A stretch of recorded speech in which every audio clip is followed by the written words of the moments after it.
Hey guys, Comic Uno. Today I'm doing a review for Avengers vs. X-Men issue 1, or as they like to call on the cover, round 1.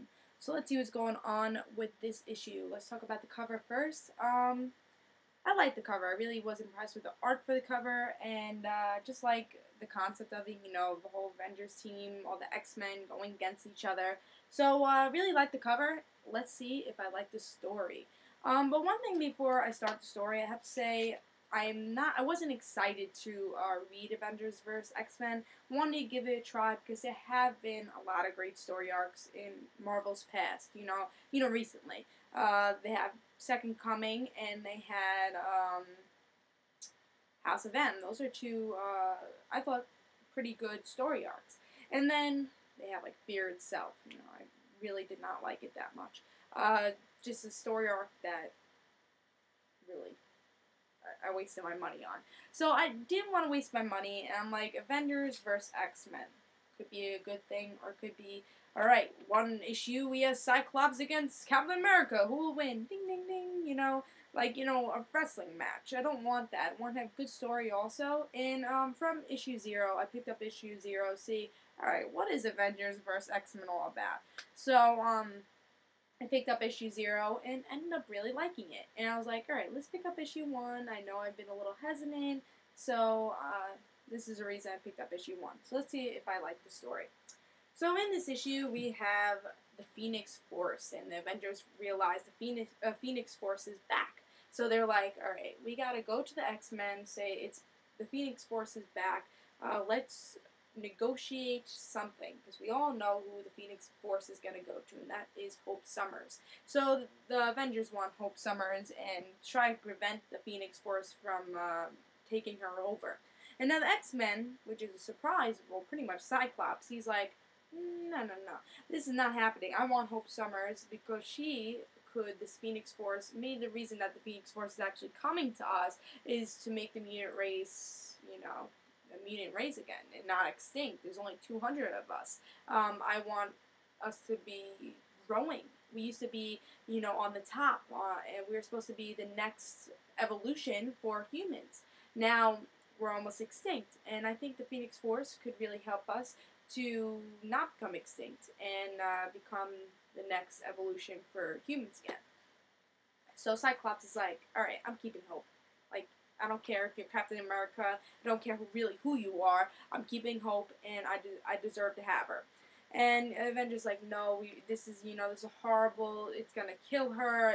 You know what happened to Jean Grey. So that's pretty much Avengers versus X-Men. And now the Avengers are coming in the background. They're like, oh, we are outnumbering the X-Men, so.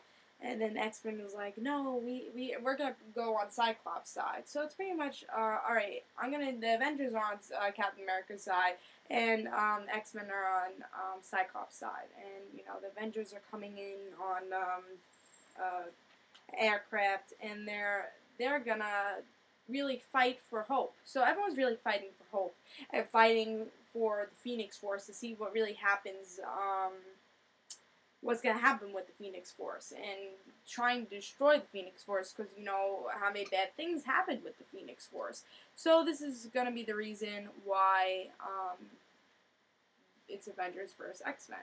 And everyone's saying, even the X-Men don't totally agree with Cyclops. The X-Men are saying, let Hope decide. It's her life. Why are we fighting over her? She should decide. And she gets pretty angry when Cyclops says no, she has no decision. So that's pretty much what happened in this issue. Again, it could still be a wrestling match, ding and ding. It could still be that after, they're all on X-Men Island of Utopia.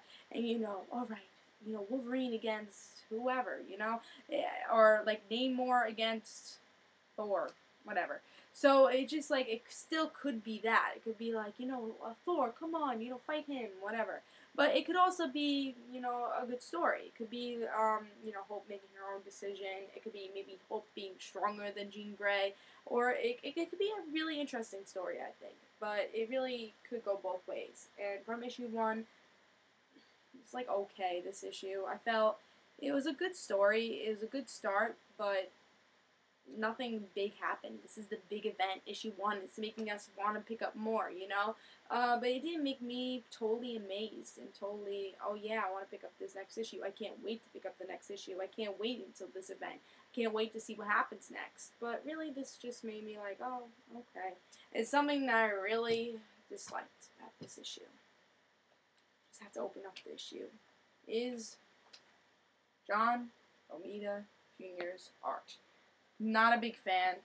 He makes everything so bulgy. I like his art for Kick-Ass, I really do, but I just don't think he's a fit for Avengers, especially for such a big event for these characters. He's just not a good fit with these characters. He makes random lines of people's faces. He makes bulgy figures. It's like, we could have a better artist for this series. I'm not dissing on Romita Jr.'s art. He has a good style for different comic books.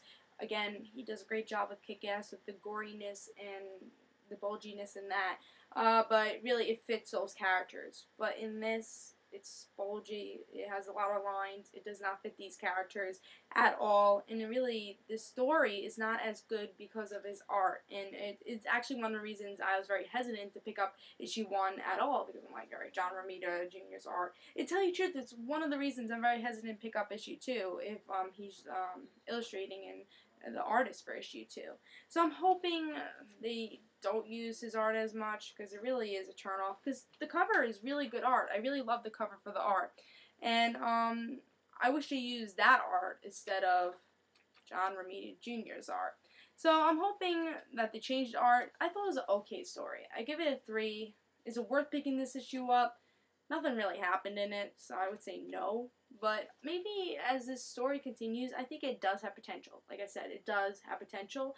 It just depends how they really write this story, and it could be really great for Hope's character, and even from issue zero we saw it could be interesting for Scarlet Witch's character, but yet again, it might not be interesting for these characters. It might just be, you know, Wolverine against this person, and them fighting and seeing who could win. You know, I'm hoping it's not that, and hoping that it's a good story. But from this issue, it has potential. I think that's what I can say about it. So I say don't pick up this issue, but maybe wait until like issues to come. Maybe like, you know, if you hear, wow, this issue was great, I think I might pick up the next issue. Just see if it has potential. Again, it does have potential if it continues to have potential. But I'm not gonna waste all my money if it's like starts to issue 3 and nothing happening. I learned my lesson from Fear itself. I'm gonna drop the series.